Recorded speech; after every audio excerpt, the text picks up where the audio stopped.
திருச்சி மாநகரிலே இன்றைக்கு செயற்குழு கூட்டம் நடைபெற்றது. இந்த செயற்குழு கூட்டத்திற்கு பல்வேறு திருச்சபையினுடைய தலைவர்கள், குருமார்கள், ஆயர் பெருமக்கள், திருச்சபை தலைவர்கள் இந்த நாளிலே பங்கு கொண்டு எங்களுடைய மதுரை பேராயர் ஐயா அவர்களும், ஈரோடு சேலம் திருமண்டலத்தினுடைய பேராயர், திருச்சி தஞ்சையுடைய பேராயர் மற்றும் கோயம்புத்தூர் திருமண்டலத்தினுடைய பேராயர், ஏஐசிசியினுடைய பேராயர், கத்தோலிக்க திருச்சபையினுடைய கூட்டமைப்பினுடைய பொறுப்பாளர் ஃபாதர் பெல்டிக் மற்றும் பலர் இன்றைக்கு கலந்து கொண்டு தன்னுடைய கருத்துக்களையும் எல்லோருடைய கருத்துக்களையும் கேட்டு அதன் அடிப்படையிலே இன்றைக்கு தமிழகத்திலே கடந்த 5 ஆண்டுகளாக அனைத்து மக்களுக்கும் நல்லாட்சி செய்து கொண்டிருக்கக்கூடிய திராவிட மாடல் ஆட்சியின் நாயகர்,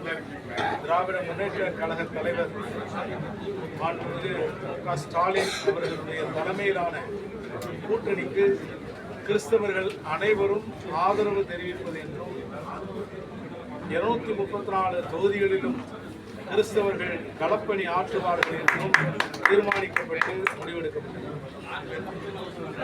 கிறிஸ்தவரான ஜோசப் விஜய் நிற்கிறாரு, அவருக்கு அவங்க ஆதரவு கிடையாது. கிறிஸ்தவரான ஜோசப் என்பவர் நிற்கிறார்.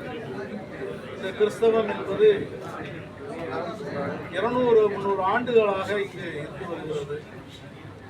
மிகவும் வைப்ரண்டாக கிறிஸ்தவ நிறுவனங்கள்லாம் இருக்கு.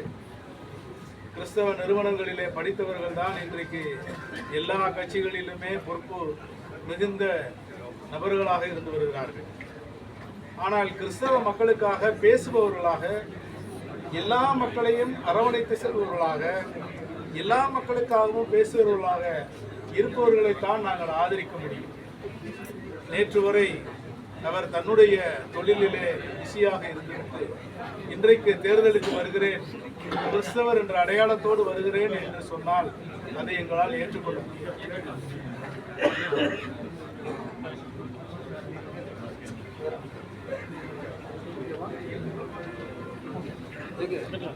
எதன் அடிப்படையில் திமுக ஆதரவு கொடுக்குறீங்க? பல்வேறு நலத்திட்டங்கள் இன்றைக்கு நீங்கள் எடுத்துக்கொண்டீர்கள் என்று சொன்னால், பெண்களாக இருந்தாலும் சரி, படிக்கின்ற மாணவர்களாக இருந்தாலும் சரி, அவர்களுடைய தேவை என்னென்னவெல்லாம் இருக்கிறதோ, தமிழ் புதல்வன் திட்டம் இன்றைக்கு எல்லா மாணவர்களுக்கும் வாய்ப்புகள் வழங்கப்படுகிறது. இடைநிலா கல்வி இன்றைக்கு வழங்கப்படுகிறது. அதே போல பெண்களுக்கு புதுமை பெண் திட்டம், அதே போன்று வீட்டில் இருக்கக்கூடிய குடும்பத்து பெண்களுக்கு இன்றைக்கு அவர்களுக்கு தொகை வழங்கப்படுகிறது. இன்னும் அதிகமாக கூட்டி தருகிறோம் என்ற வாக்குறுதிகளை கொடுத்திருக்கிறார்கள். எல்லா தரப்பு மக்களும் மகிழ்ச்சியாக இருக்கிறார்கள். மதக்கலவரமாக மாற்ற முயற்சிக்கின்ற சக்திகளை ஒடுக்கின்ற ஒரு ஆட்சியாக, அரசாக, கட்சியாக இன்றைக்கு திராவிட முன்னேற்ற கழகம் இருக்கிறது.